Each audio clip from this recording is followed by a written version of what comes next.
That's actually not bad at all. No, it's it's much better than Mike I don't know came why I came in Mike with came in with a decent bottle here. for the first time ever, folks. Yeah, all right, man.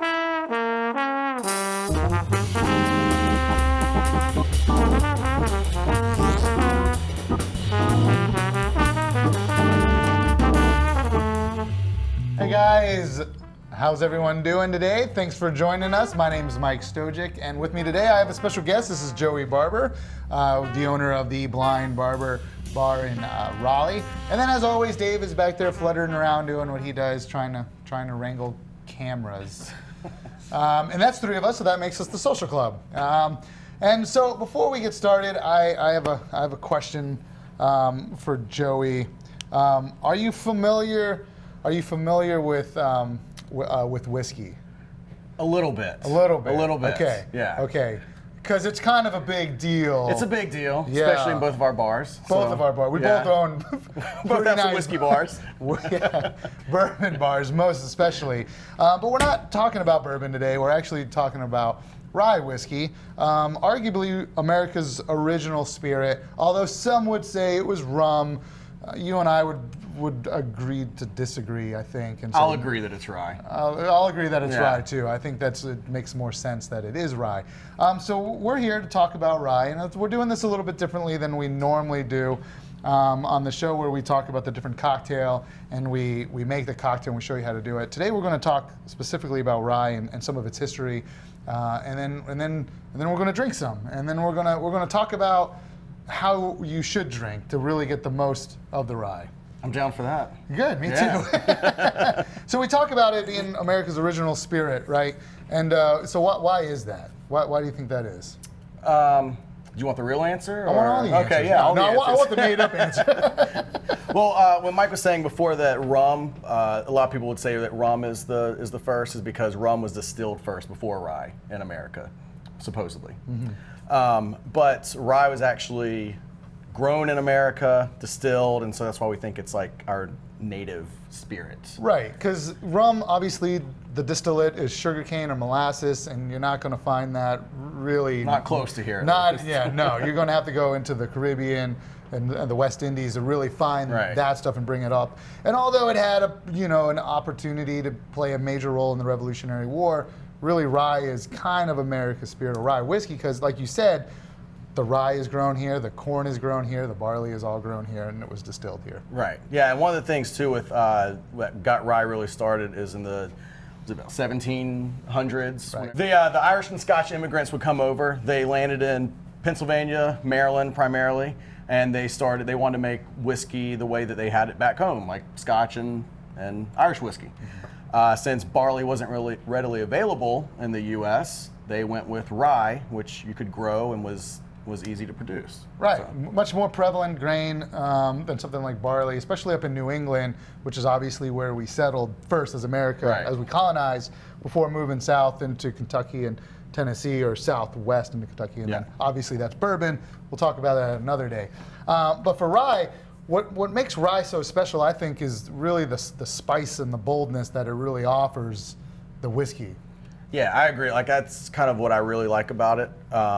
Bourbon's gonna be a little bit sweeter, but rye has that sort of punch to the face, black pepper spice. I agree with that. And it holds up really well in a cocktail, which is why you're seeing a big, revival of rye whiskeys now, and a lot more brands are making it, because bars like ours that really focus on the craft and the quality of the cocktail, we love using rye whiskey because it stands up and it offers that nice spice and boldness. Really comes through all the other flavors and citrus and everything else that you put in it. Yeah, it used to not be that way. So rye's got a pretty interesting story. It went from being probably America's most popular style of whiskey up until Prohibition hit. And then Prohibition hit, no one was really making stuff except for a couple of distillers. We'll talk about that in a second. And then after Prohibition, it really fell out of style until maybe 5 years ago, maybe? Yeah, that's what When I do you would think say, rye really came back?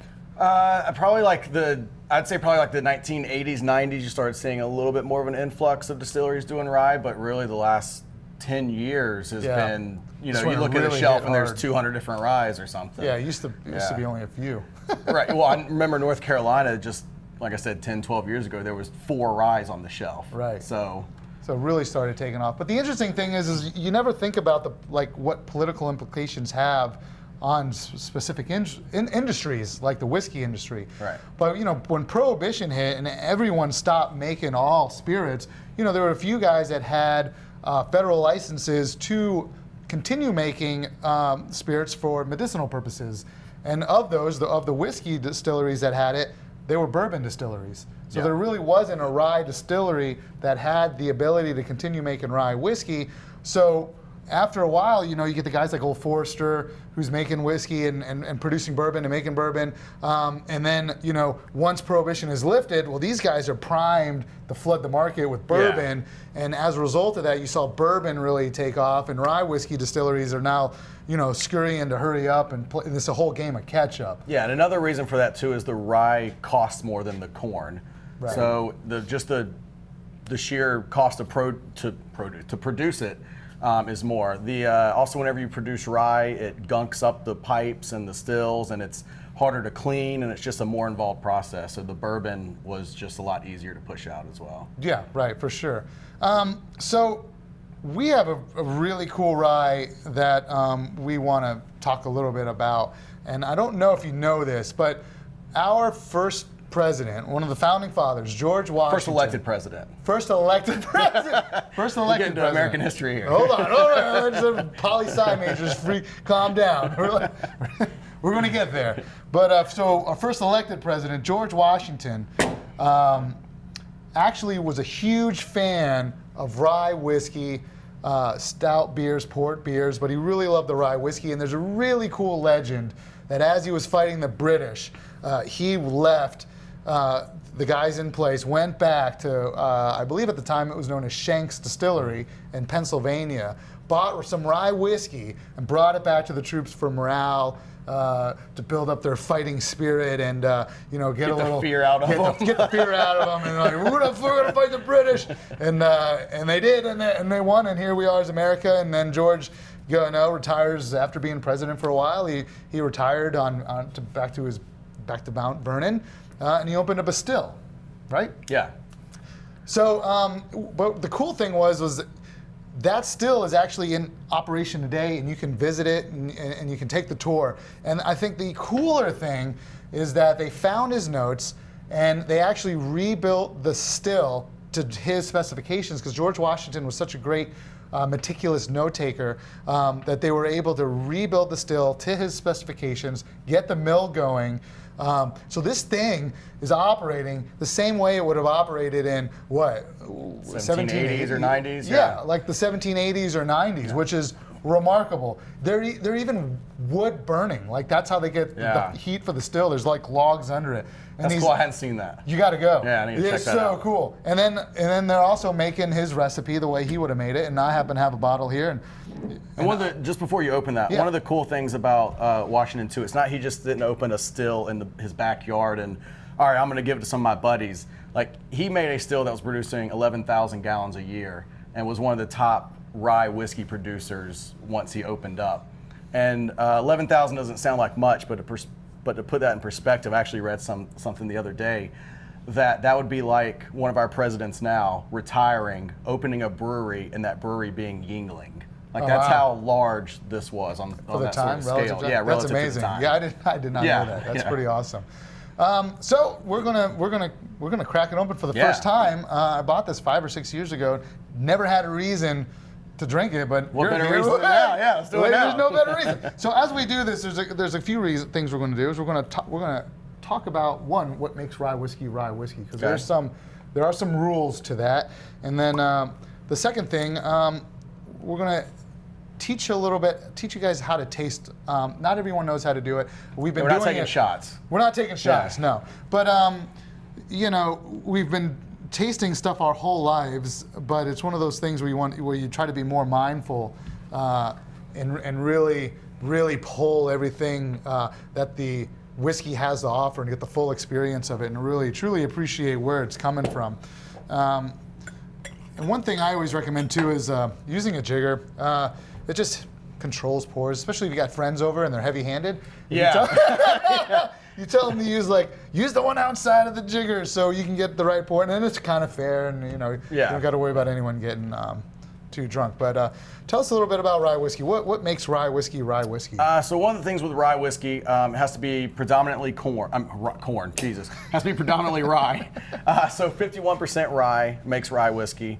The other grains in that mash bill is going to be corn or wheat or barley, oats. It kind of depends on what the distiller wants to do with it, but it just has to be predominantly rye. And what rye does is it gives the whiskey that peppery, bold flavor we were talking about earlier that kind of gives you a little bit of a punch. Yeah. Not a bad punch. Some people think of spicy as being like a jalapeno. That's not the spicy we're talking about here. No, kind of more like a black peppercorn. Just a really cool, interesting thing.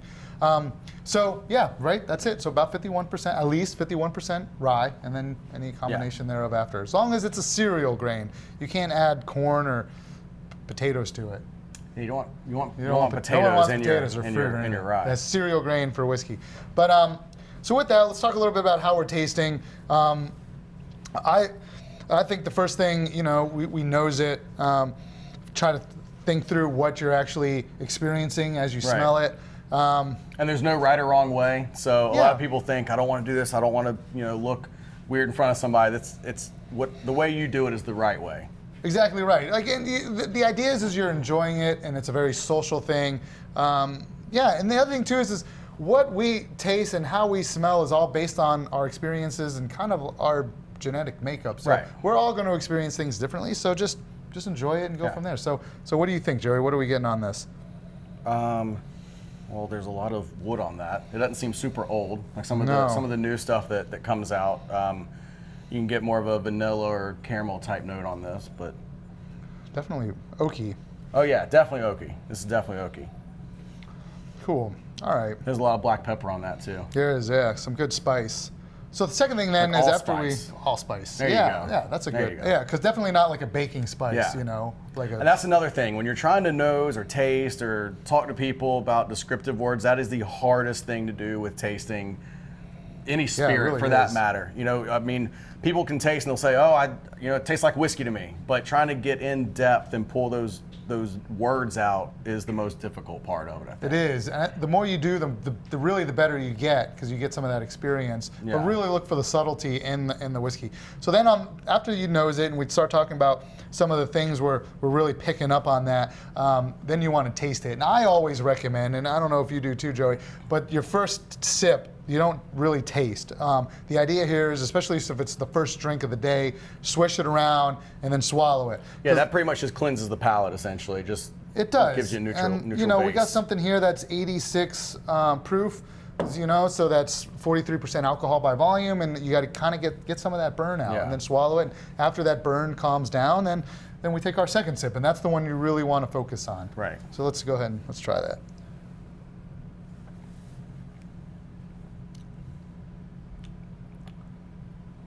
Now you're obviously going to notice a few things, even though you're not trying to. And probably one of the first things I notice is it's smoother than I thought. It is a lot smoother than the nose. I thought it would be a bit more, and it's also drier, kind of dry. But then oaky, woody kind of makes me think dry. Right. But all right, let's go in for the second one. And for the second one, this is the sip you're really focused on, trying to pull out some of the subtlety of the whiskey. I always like to recommend letting the whiskey or whatever spirit it is coat the entire tongue. You have different flavor receptors located on different parts of your tongue. So the sweet flavor receptors are located up front. So if you're trying to get some of the cherries, vanillas, caramels, butterscotches, sugar, those sort of sweeter flavors, it needs to sit on the tip. If you want to get some of the more sour bitter, like the oak, wood, smoky, those sort of things, char, it needs to hit the backs and the sides. Yeah, it gets more. So what he means by that is also, if you taste something and you start to get that like savory, salivating feeling at the back, that's acidity.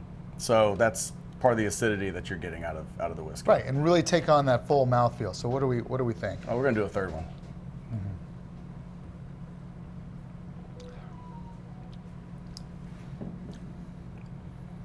That's actually not bad at all. No, it's much better than I thought. Mike I don't know why I came in with a decent bottle here.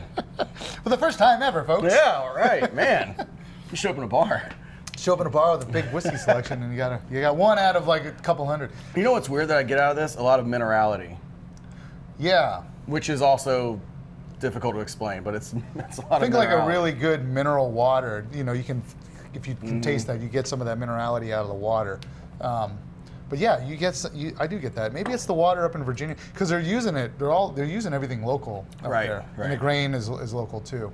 But yeah. So what else are you getting out of that? Anything else? I need to go back for another one.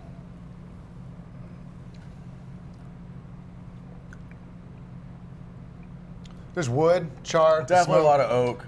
Younger oak though. It doesn't taste Yeah. like it's been in a barrel too long. No, relatively young. Yeah. This a little deceiving by the color. It looks like it might be older than that. But yeah, so that's rye whiskey. That's George Washington's recipe. It's pretty cool, Made the too. way he would have made it back in the day. All right, guys, thanks for watching. That's all we have for you. Hope you enjoyed our episode on rye whiskey, and you might have learned something. I had a good time. Thanks, man. I hope you come back and we do this again. We'll talk. Have your people call my people. Yeah. We'll go from there. But with that, cheers, Joey. Thanks Cheers. for coming. Be sure to, if you like what you saw, click the links below. It'll take you to our website where you can buy some really cool Barfly products. We were using the couple Bell jiggers that we sell on our website. Also, our Revival Glencairn glasses are there. And then also go to Joey Barbour's page, blindbarber.com, and check out your stuff. And what's your Instagram and Facebook? At Blind Barber for Facebook, Instagram. Our email, our website is blindbarber.com. So local to Raleigh, North Carolina, which is only about 20 minutes up the road from Yeah, these guys. we're practically neighbors, and he's Yeah. got some amazing Glencairn glasses with the Joey Barbers stuff on Yeah, there, pretty and close to insane. yeah, check him out too. Give him a like and a follow, even and then me too if you want, and if you don't, that's cool. But well, that's it. Thanks for watching, everyone. Cheers. Cheers.